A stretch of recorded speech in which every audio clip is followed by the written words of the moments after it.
रायपुर नगर निगम में mayor in council के बैठक के बाद पार्षद और जनप्रतिनिधि मन बेंगलोर और मैसूर बर हुइन रवाना। महापौर एजाज ढेबर हा दिन जानकारी। रायपुर नगर निगम के एमआईसी की बैठक खत्म होने के बाद निगम महापौर एजाज ढेबर हा पत्रकार मन जानकारी दी कि प्रदेश में नगर निगम के दहार ले शहरी क्षेत्र के विकास बर विशेष प्रयास करे जाते।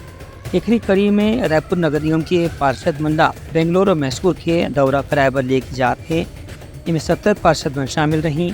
ये दोनों शहर में पार्षद में वहाँ के वाटर ट्रीटमेंट सिस्टम के अध्ययन करही, संगे संग वहाँ सफाई व्यवस्था के अलावा बिजली पानी बुनियादी सुविधा के बारे में जो व्यवस्था करी जाती ओकरो जानकारी प्राप्त करही। उनका ये कहना रही कि महानगर में अलग प्रकार की चुनौती के सामना करना पड़ते। एक स्थिति वहाँ के नगर निगम के अधिकारी पार्षद मन से चर्चा करे के बाद और यह दिन में रायपुर में भी वो सिस्टम न लागू करे जाही जेकर से यहाँ के समस्या के समाधान स्थायी रूप से हो सके। पूरे 70 पार्षद अध्ययन दल के लिए बेंगलोर रवाना हो रहे हैं कल 11 बजे।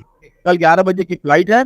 वहां पर जाके हम स्वच्छता पे लेकर, वहाँ एक वाटर का कुछ नया सिस्टम चालू हुआ है पानी ट्रीटमेंट को लेकर। तो ये दो चीज हम लोग बेंगलोर नगर निगम और मैसूर नगर निगम जाके वहां निरीक्षण करेंगे। देखिए भैया, जल भराव की स्थिति को लेकर प्रोफेसर कॉलोनी का जो एरिया है, आपको इस बात को मानना पड़ेगा, मनु यादव को उसमें भी हमने स्वीकृत कराया था 6.5 करोड़ रुपया। आज भी हमने उसको स्वीकृत कराया था।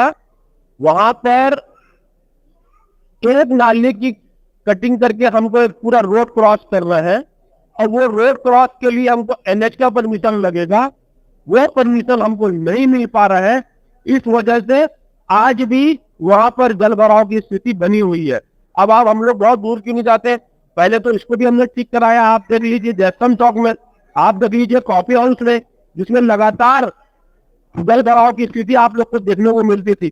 अभी तो जल भराव नहीं हो रहा है। तो जहां जहां हमको काम करने का मौका मिल रहा है, हम वहां पर काम पूरी तरीके से बखूबी से कर रहे हैं।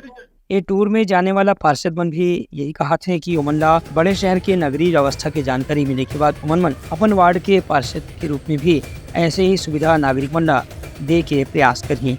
ब्यूरो रिपोर्ट, कुटलंका न्यूज।